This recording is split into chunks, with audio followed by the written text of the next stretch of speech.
बिस्मिल्लाहिर्रहमानिर्रहीम। आज मैं आपके साथ एक बहुत ही खूबसूरत हदीस शरीफ साझा करना चाहता हूं जो हमारे प्यारे नबी सल्लल्लाहु अलैहि वसल्लम ने फरमाई थी।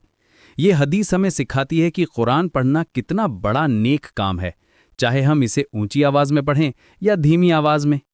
हज़रत उक़बा बिन आमिर जुहनी रज़ियल्लाहु अन्हु से रिवायत है कि रसूलुल्लाह सल्लल्लाहु अलैहि वसल्लम ने फरमाया, ऊंची आवाज़ से कुरान पढ़ने वाला उस शख्स की तरह है जो खुले तौर पर सदका करता है, और धीमी आवाज़ से कुरान पढ़ने वाला उस शख्स की तरह है जो छुपकर सदका करता है।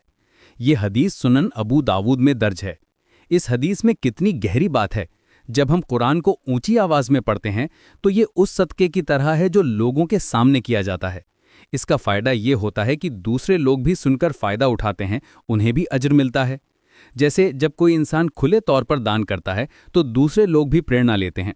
वहीं दूसरी तरफ जब हम धीमी आवाज़ में या मन ही मन कुरान पढ़ते हैं तो ये उस छुपे हुए सदक़े की तरह है जो सिर्फ अल्लाह ताला जानता है।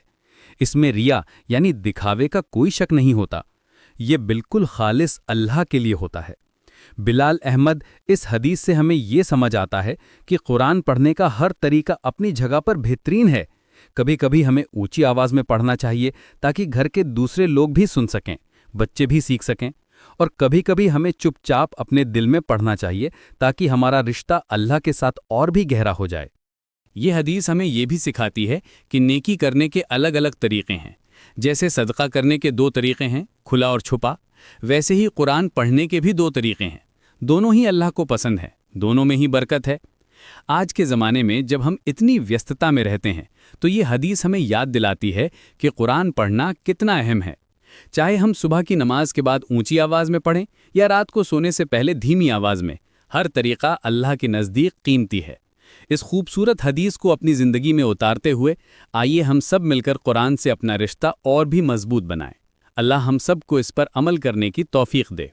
आमीन।